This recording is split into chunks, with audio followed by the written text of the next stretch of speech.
목, 손목, 발목, 이 산목이야말로 정말 많이 사용하고 다치기도 쉽지만 그에 비해서 그 중요성을 간과하기도 쉬운데요. 절대 그러면 안 되는 이유부터 한번 짚어보도록 할게요. 자, 첫 번째, 뇌질환, 심장질환 위험 요인이다. 혈관의 통로가 된다.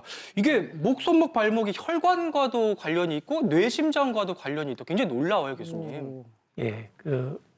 사람의 심장은 이제 왼쪽 가슴 정도에 있습니다. 그래서 심장에서 머리로 가기 위해서는 혈관이 중간에 이제 목을 거쳐서 가게 되는데요.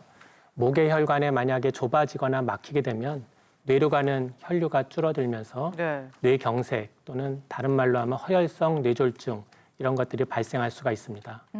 또 하나는 심장에서 팔로 가는 혈류는 팔을 거쳐서 팔목까지 가면은 팔목에서는 맥박을 잘 측정할 수가 있는데요.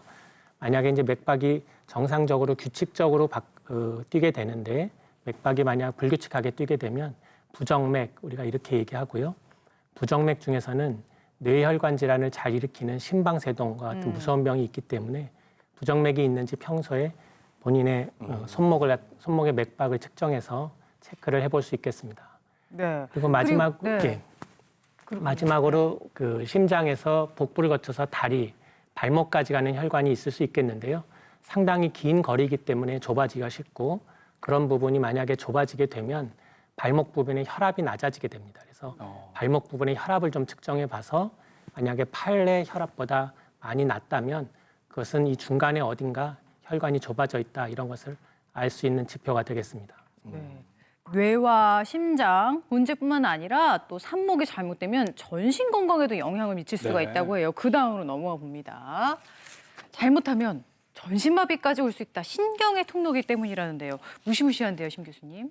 예, 손목, 발목은 이 혈관의 통로일 뿐만 아니라 동시에 이제 신경의 통로이기도 합니다. 목은 이제 큰 척수다발이라고 불리우는 우리가 척수가 지나가는 아주 중요한 구조물이고요. 손목이나 발목 같은 경우는 손이나 발로 갈 수 있는 감각신경이나 운동신경이 지나가는 통로이기도 합니다.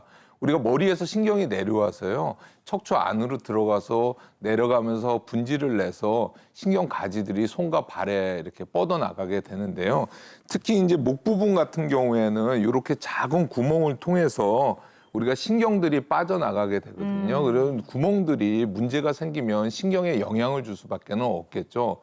또한 이렇게 안에는 큰 척수가 지나가게 되는데 우리가 이렇게 외상을 받게 되면은 이 척수가 손상이 되면서 그 이하의 신경들은 다 마비가 돼버리는 경우가 생길 수 있겠습니다. 또한 우리가 저리다 시리다 하는 것들은 일종의 이제 신경이 조금 눌려서 생기는 증상들의 일환이라고 할 수 있겠습니다. 아유, 손목 시리고 저리고 발목 욱신거리고 목 삐끗하고 이렇게 산목 안 아픈 사람 거의 없을 것 같은데 맞아요. 그래도 저는요 이게 좀 아프긴 아프지만 그렇게 막 심각하게 생각 안 했거든요.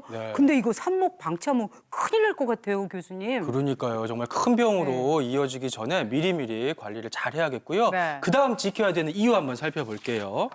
오장육부와 연결된다. 순환을 관장한다고요, 김영숙 교수님. 네, 한의학에서는 온몸을 순환시키고 내장, 오장육부와 연결돼 있는 경락체계라는 게 있습니다. 이 흐름에 문제가 생기면 통증이 생기고 또 영양 공급이 원활하게 되지 않으면 통증이 생기기 때문에 마비나 저림이나 시림 증상이 생기는 건데요.